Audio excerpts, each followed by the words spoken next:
자, 그러면 우리가 앞으로 공부를 할 때 어떤 식으로 공부를 해야 되느냐가 문제가 되겠죠. 일단 첫 번째로 여러분한테 말씀을 드리고 싶은 건 시간 배분을 잘해야 된다라는 거예요. 세 과목이고 75분 내에 문제를 풀어가야 되는데 개론이라든가 관계법규 같은 경우는 지문의 길이가 좀 짧은 편에 들어간다. 그래서 충분하게 뭐 25분씩 충분히 다 썼다. 행정법을 25분 내에 풀려면 굉장히 많은 공부를 선행을 해놨어야 25분 내에 풀 수가 있다라는 거죠. 물론 저는 20분 내에 풀어야 된다라고 생각을 하거든요. 근데 많은 친구들이 앞에서 시간을 다 써버리게 되면 행정법 총론에 와서는 문제를 풀 수 있는 시간이 부족해요. 그러다 보면 당연히 당황을 하게 되고 문제를 풀면서 아는 부분도 놓치고 갈 가능성이 매우 많다라는 거죠.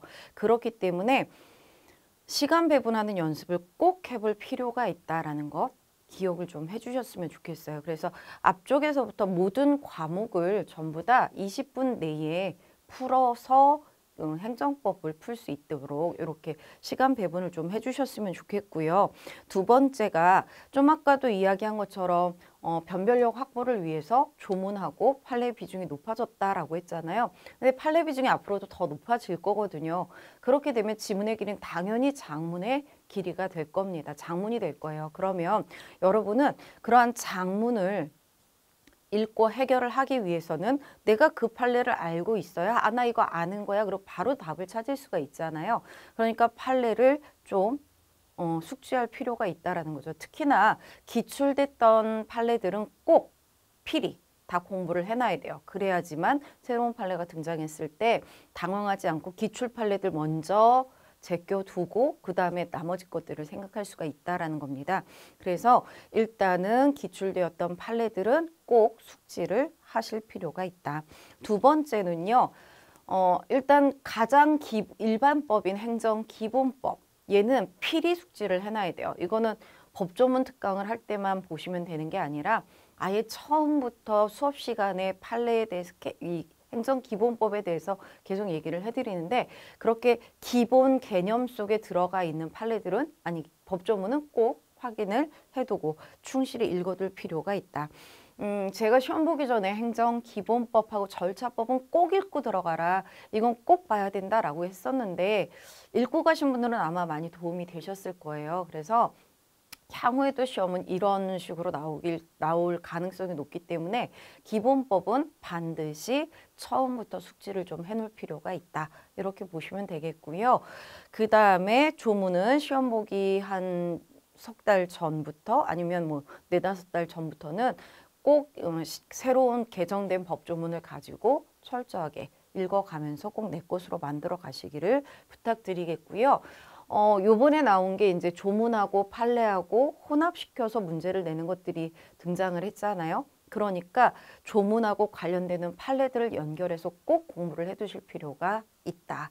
그 다음에 사례 문제가 처음 등장을 했죠. 문제가 다양해질 가능성이 있다라고 했었는데 사지선다형으로 문제가 출제가 계속 됐었는데 이제 사례형이 나오기 시작했고 그러면 박스형 문제도 나올 가능성이 높아요.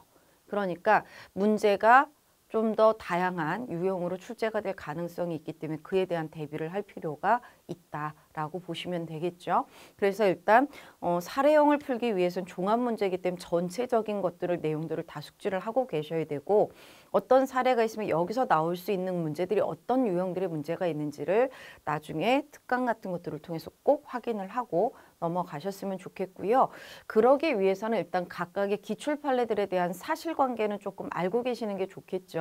그래서 이건 뭐 아까 장문의 길이에 대비하자 뭐 이런 거하고도 내용이 같은데 판례를 기출 판례에 대한 것들은 내용을 사실관계라든가 그다음에 논점이라든가 이런 것들에 대해서는 조금 숙지를 하고 넘어가셨으면 좋겠습니다. 그리고 그런 뭐 유형들 여러 가지 유형들에 대비해서 평상시에도 좀 공부를 해두실 필요가 있을 것 같고요. 아무래도 꾸준하게 공부를 했고 기본 개념에 충실했던 분들은 점수가 나쁘지 않게 나왔을 겁니다. 전체적으로 문제가 어려웠냐라는 질문을 많이 받았는데요. 뭐 학생들은 체감 난이도가 높다라고 얘기를 하더라고요. 몇몇의 친구들하고 이제 통화를 좀 해봤는데 시험 보고 나온 친구들은 많이 어려웠어요 라고 얘기하는 친구들도 있고 행정법이 제일 어려웠던 것 같아요 라고 얘기하는 친구들도 있었고요. 그 다음에 개념이 중요했던 것 같아요 라고 했던 친구들도 있었어요. 그리고 또 하나가 뭐였냐면 단순히 외우기, 기출문제를 가지고 외우기만 했던 친구들이 있었는데 어쨌건 저랑 수업을 하면서 기본 개념을 잡아가고 이해를 하다 보니까 그 이해를 했던 부분은 다시 잊어버리진 않더라라는 얘기를 많이 했었거든요. 그래서 모든 공부의 기본이 기본 개념을 잡아놓고 거기에 판례를 법조문을 추가하는 방식으로 공부를 하셔야 돼요. 그러니까 기본 개념을 충실히 하시고 그다음에 시험 볼 때까지 시험이 끝날 때까지는 기본서를 놓지 말고 꾸준하게 반복해서 읽어주셨으면 좋겠다. 이게 앞으로 여러분이 공부할 방법 방향이다. 이렇게 보시면 되겠습니다. 자, 그럼 지금부터는 이제 3월 18일 날에 있었던 소방 기출에 대해서 해설을 시작해 보도록 하겠습니다. 자, 1번 문제입니다. 행정기본법의 내용으로 옳지 않은 것 찾아라 라고 되어 있는데 정답은 1번이죠. 행정에 대한 기간 계산에 있어서는 행정기본법이나 다른 법률에 특별한 규정이 있는 경우를 제외하고는 민법을 준용하도록 하고 있습니다. 그래서 우리가 민법을 갖다 놓고 하고선 그 다음에 행정기본법으로 정리를 했었잖아요. 그래서 이제 기간 계산에 대해서는 행정기본법, 다른 법률에 특별한 규정 없으면 민법을 준용하도록 하고 있다. 이렇게 보시면 되겠고요. 그 다음에 이번 지문 같은 경우는 법 적용의 기준에 관한 그 행정기본법의 내용인데요.